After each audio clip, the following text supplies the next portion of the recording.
Thanks to everyone who have subscribed. If you have not, please do. And thanks for coming out here. I really appreciate you.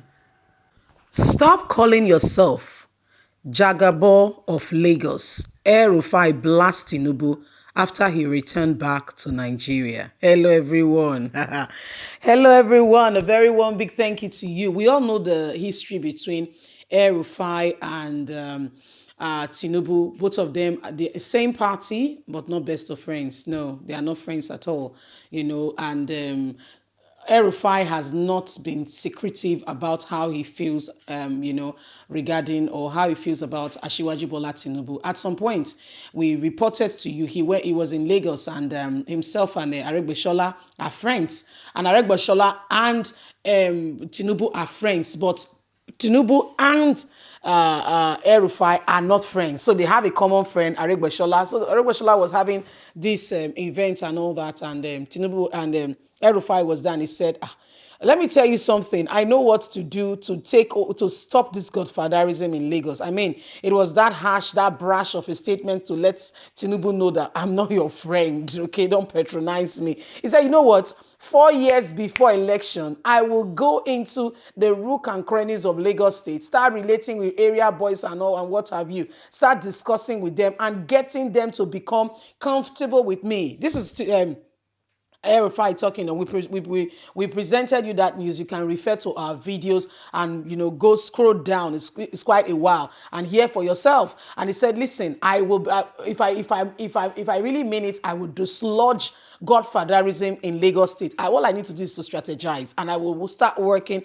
4 years before the time." He said, looking at the records, they discover that most people in Lagos don't come out to vote because they've just assumed that Asiwaju Bola Tinubu will always have his way. So that has always given him the upper hand to take those cards that were not voted for to give his people, and they just turn print. And that's why you see him always, still having the influence of godfatherism. So I mean, he's telling him again, say, please stop calling yourself this name. You are not the whatever of Lagos. Let's continue and hear the beef going on between these two. Stop calling yourself Jigagbo of Lagos. El-Rufai blast Tinubu after he returned back to Nigeria. Politics in Nigeria is nothing but a game. Even after a lot of people died in Lekki massacre, all these politicians could still do it and start their social media to blast one another. El-Rufai went on his social media page to blast Tinubu. It's a shock because Tinubu deserves it sincerely. He left his people in Lagos State in danger and did not return until many people lost their life. It's 1 week today yesterday that the disaster happening occurred at the 9th in the Lekki toll gate. El-Rufai has blasted Tinubu for the wrong he did, although he deserves it. But for someone like him, who is also on the verge of completing a massive building in his own state, his state being on issues going on, he's particularly the northeast of the northeast of Kaduna, where the whole incidents and issues, regardless of human life, is going on. He's still the one blasting Tinubu. Tinubu has reportedly disclaimed the news that destroyed his property at Lekki toll gate, as he said he has no property at the business vendor. Being the Jigbabon of Lagos State that he called himself, or maybe what people do associate him with, he has literally failed to support his people. And it will be better if another politician blasts him rather than El-Rufai. Senator Dino Maleye may probably be the right person to do that. And he had already made his plans visible to the youth that he supports of whatever they do. El-Rufai has said to Tinubu, you should have done more to preserve your people. But El-Rufai himself is not free guilty. El-Rufai himself is not guiltless of the same crime.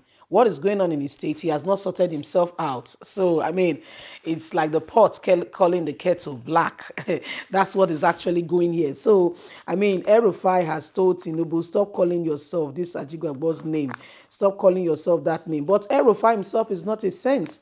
El-Rufai state is because of the whole NSAS thing. You've not heard the latest that have been going on, how they've been, religious intolerance, how they've been, what they've been doing to the Christian community in Kaduna is unheard of. and now he's the one calling out, Tinubu. So both of them are just one of a kind that don't really like themselves, and they don't hide it. They say to themselves, "I don't like you. I'm not your friend. We are not friends."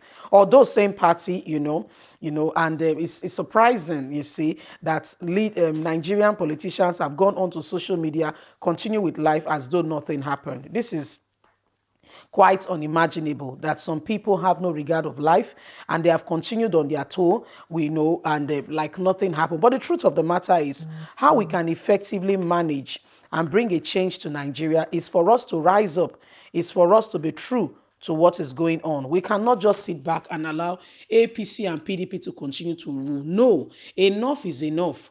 We need to stand up at some point, form our political party. Thank God there is freedom of association in Nigeria. We start our political party and we make it known and clear that this is what we stand for.